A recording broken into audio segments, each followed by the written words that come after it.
Très tard dans la matinée, Junhwa se réveille et trouve un mot de sa famille expliquant qu'ils ont dû partir en urgence, mais qu'ils lui ont laissé de l'argent pour les courses. Au lieu d'aller au magasin, Junhwa décide de jouer à des jeux vidéo en ligne avec ses amis pour son stream, mais leur amusement est interrompu lorsqu'un joueur l'exhorte à regarder les informations parce que quelque chose de grave se passe. Dès que Junhwa allume la télévision, l'émission habituelle est interrompue par un signal d'urgence, qui laisse ensuite place à un journaliste annonçant l'apocalypse. Un message d'alerte arrive sur le téléphone de Junhwa avant qu'il ne regarde par la fenêtre et découvre une vision terrifiante. Les zombies ont envahi la ville et s'attaquent aux humains, qui paniquent et courent dans tous les sens. Les rues sont en plein chaos et les véhicules continuent de s'écraser les uns contre les autres, provoquant de petites explosions. Une fille appelle sa mère, et lorsqu'elle la trouve, la fille commence à la dévorer. Junhwa entend des bruits venant du couloir qui confirment que le chaos et la violence ont aussi envahi son immeuble. Lorsqu'il ouvre la porte, son voisin sans CHUL fait irruption, suppliant de pouvoir rester parce que son frère transformé en zombie a pris le contrôle de son appartement. Junhwa essaie de le mettre dehors, mais sans CHUL continue de se débattre et de bloquer la porte. Finalement, Junhwa lui permet d'utiliser la salle de bain à condition qu'il parte après. Junhwa entend ensuite à la télévision que les gens se transforment à cause d'une infection qui se propage rapidement dans tout le pays. Les symptômes incluent un comportement agressif et des saignements oculaires, qui finissent par des tendances cannibales.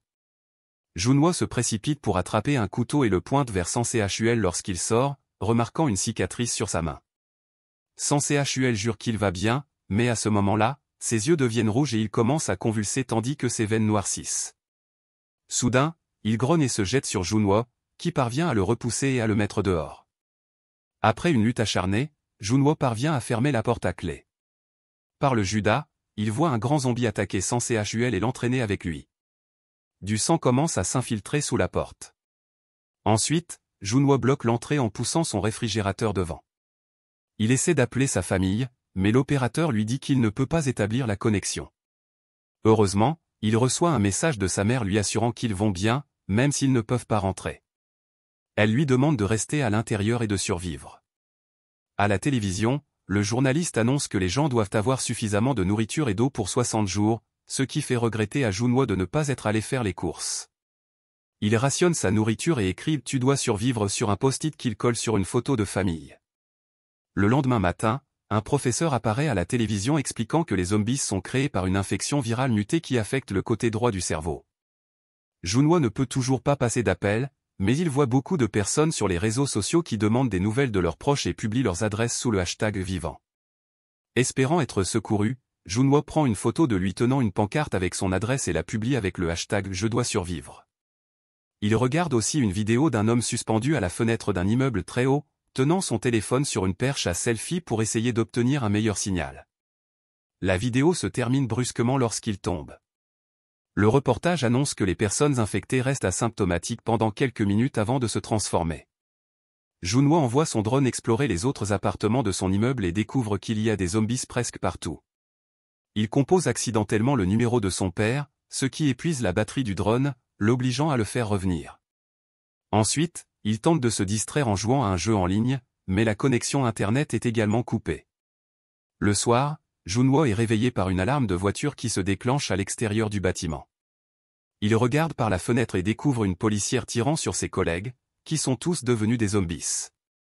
Malheureusement, elle n'a plus de balles et, alors qu'elle est en train de recharger, les zombies lui sautent dessus et la mordent plusieurs fois avant de l'entraîner dans une autre rue où d'autres zombies l'attendent. Junhwa essaie de crier pour les distraire, mais il ne s'arrête qu'un instant avant de continuer à la dévorer. Soudain, le grand zombie de la veille commence à tambouriner sur la porte jusqu'à réussir à pousser le réfrigérateur et à l'ouvrir. Junhwa court pour tenter de le repousser, mais il n'est pas assez fort, alors il se précipite sur le balcon et saute par-dessus la rambarde. Lorsque le zombie le suit, il bascule par-dessus la balustrade et s'écrase au sol, tandis que Junhwa parvient à s'accrocher. Il voit la horde de zombies d'hier, y compris la policière qui s'est transformée. Ensuite, il renforce les verrous de la porte et est attristé de constater que, lorsque le zombie est entré, il a détruit une grande partie de ses provisions. Cette nuit-là, il enregistre une vidéo pour ses abonnés, expliquant à quel point il est terrifié par la situation. Le 7e jour, Junhwa commence à boire l'alcool de son père. Il couvre les fenêtres avec du papier coloré pour ne pas être vu de l'extérieur. Les nouvelles à la télévision expliquent que l'infection ne se propage que par contact avec du sang, donc une personne peut être en sécurité tant qu'elle évite les morsures et les blessures ouvertes. Les zombies développent une force supérieure et des capacités sensorielles accrues, certains d'entre eux conservent même la capacité d'effectuer des tâches humaines comme ouvrir des portes et exécuter leurs anciens emplois. Après avoir vu une publicité alléchante, Junwo mange un bol de ramen et remarque trop tard un post-it indiquant que c'était son dernier repas. Frustré, il renverse sa bouteille d'eau et découvre que l'eau courante est coupée dans tout l'immeuble.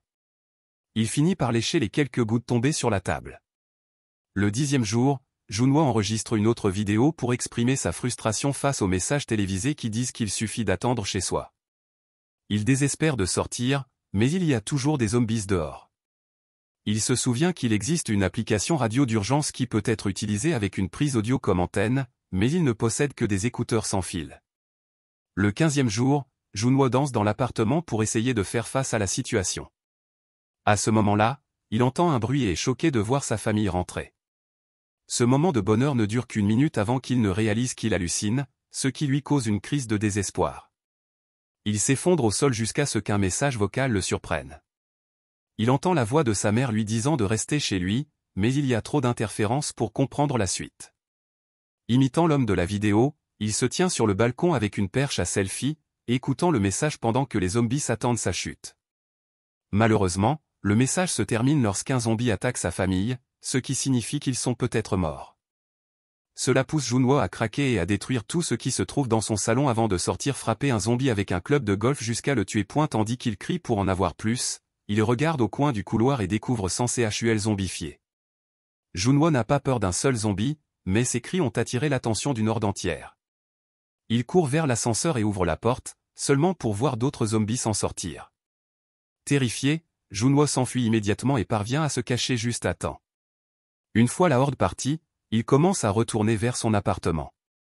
Un nouveau zombie apparaît à proximité, mais il est aveugle, alors Junwo attend qu'il s'éloigne avant de se précipiter à l'intérieur. Dès qu'il verrouille la porte, les zombies entendent le bruit et se rassemblent dehors. Le 20e jour, Junwo se précipite à la fenêtre en entendant des explosions et découvre que la ville est bombardée.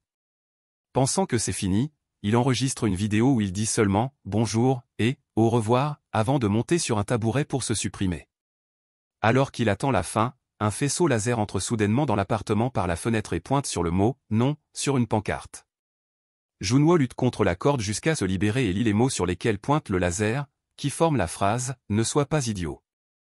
En regardant par la fenêtre, il découvre que Obin l'observe depuis son appartement avec des jumelles. Grâce à des gestes, ils conviennent de se revoir à cette heure. Un coup d'œil dans l'appartement de Obin révèle qu'elle est très organisée et possède de nombreux outils de survie. Elle a même installé un piège près de la porte et partage son eau avec sa plante. Le lendemain matin, Junwo fait la grasse matinée et jette un œil par la fenêtre à 11h. Obin, prise de pitié, sort tout de même pour le saluer. Grâce à des gestes et à leur téléphone, ils échangent leurs prénoms et quelques mots. À ce moment-là, Obin entend un bruit et lui dit qu'ils pourront se retrouver à 7h de nouveau. Ensuite, elle attrape sa hache et se retourne pour trouver un zombie pris dans son piège. Après un court instant pour rassembler son courage, elle l'élimine. Cette nuit-là, il commence à pleuvoir, alors Junwo et Obin sortent leur casserole pour récupérer de l'eau, et Obin met aussi sa plante dehors. En regardant l'immeuble de Junwo, elle remarque que le 8e étage est vide. Le lendemain matin, Junwo se réveille tôt, mais il ne se sent pas bien à cause de la faim. Obin le remarque et essaie de lui lancer une corde avec une balle, mais elle tombe au sol. Junwo envoie son drone avec une corde, et une fois bien attaché des deux côtés, Obin envoie un sac de nourriture avec une note disant « mange lentement ». À ce moment-là, Junwo remarque que la balle a été attrapée par un pompier zombie qui commence à tirer sur la corde. La table de l'autre côté est traînée à travers l'appartement et heurte Obin, l'assommant. Maintenant que la table est coincée contre la rambarde, le pompier commence à grimper sur la corde. Junwo jette des bouteilles vides pour l'arrêter, mais aucune ne l'atteint. Il envoie alors son drone, le faisant voler près du pompier pour essayer de le faire tomber. Il parvient même à lui érafler la joue. Le zombie continue de frapper le drone, obligeant Junwo à esquiver soigneusement chaque mouvement. Lorsque les zombies commencent à frapper à sa porte, il se déconcentre et le drone tombe, mais il parvient à reprendre le contrôle juste à temps. Malheureusement, le pompier attrape le drone et le détruit, mais avant qu'il ne puisse grimper plus haut, Obin se réveille et lui coupe la main, le faisant chuter. Alors que Obin regarde ses bleus dans le miroir, Junwo affiche un message sur son téléphone disant « Tiens bon ». Quelque temps plus tard, Junwo remarque que ses réserves de nourriture diminuent à nouveau et se rappelle qu'il doit survivre pour sa famille. Après avoir couvert ses pieds et sa tête, il quitte son appartement au milieu de la nuit. Les couloirs sont remplis de cadavres, y compris celui de Chul, alors Junwo prend ses clés en avançant discrètement car un zombie est à proximité. Puis il entre dans l'appartement de Chul et prend de la nourriture dans le réfrigérateur, des écouteurs, une veste et des talkie-walkie. Ensuite, il remarque quelque chose sur le lit et soulève la couverture pour découvrir une femme morte. À ce moment-là, il est attaqué par le frère zombifié de Chul, qui le plaque au sol. Junwo parvient à utiliser la femme morte comme bouclier, ce qui lui permet de rouler sur le côté et de commencer à courir. Le zombie essaie de le poursuivre, mais Junwo lui lance une barre métallique pour le ralentir et verrouille la porte en sortant afin de retourner en sécurité chez lui. Après avoir pris une collation, Junwo coupe les fils des écouteurs pour utiliser la prise comme antenne, mais malheureusement, l'application radio ne fonctionne pas. Il renvoie ensuite le sac à Obin avec un talkie-walkie et un peu de nourriture du voisin. Ils discutent un moment pour se soutenir mutuellement, et Obin révèle qu'elle a aussi envisagé de se supprimer. Pendant le déjeuner, ils préparent des nouilles en même temps pour faire semblant de manger ensemble. Puis, ils passent tout l'après-midi à parler, et Obin avoue qu'elle a peur du vide parce qu'elle est tombée en escaladant quand elle était enfant. À ce moment-là, ils entendent un bruit et pensent qu'il pleut, mais en regardant dehors, ils découvrent que tous les zombies de la zone courent en même temps. Comme ils envahissent leurs immeubles respectifs, les survivants essaient de rester silencieux au sol. Cependant, Obin renverse accidentellement une étagère, et le bruit attire l'attention des zombies. Terrifiée, elle pense que c'est fini, mais Junwo se rappelle que tous les appartements sont connectés et appelle le voisin de Obin. La sonnerie du téléphone éloigne les zombies de sa porte. Comme rester sur leurs étages respectifs devient trop dangereux, Obin parle à Junwo d'un appartement vide au 8e étage, et ils conviennent de s'y retrouver. Junwo veut élaborer un plan, mais Obin utilise la table et une corde pour sauter par la fenêtre et atterrir en sécurité au sol. Les zombies se ruent immédiatement sur elle, mais elle fait preuve d'une impressionnante agilité en courant assez vite pour les esquiver ou en les combattant avec sa hache. Elle utilise même les portières des voitures pour les attaquer. Alors qu'elle est sur le point d'atteindre l'autre immeuble, elle trouve par hasard et s'empare du pistolet d'un policier. Un zombie lui saute dessus, mais avant qu'il ne puisse la mordre, Junwo l'assomme avec son club de golf. Désormais, le duo peut se battre ensemble et continue d'éliminer des zombies tout en se frayant un chemin vers l'immeuble, en essayant d'utiliser les voitures abandonnées comme couverture. Lorsqu'ils parviennent enfin à entrer, ils ferment la porte derrière eux et se précipitent vers l'ascenseur juste avant que les zombies ne brisent la vitre. Bientôt, ils arrivent au 8e étage et commencent à chercher un appartement ouvert. Soudain, ils entendent un bruit et découvrent qu'il y a aussi des zombies dans ces couloirs. Obin court chercher une porte ouverte, tandis que Junwo bloque le couloir avec des objets pour gagner du temps. À ce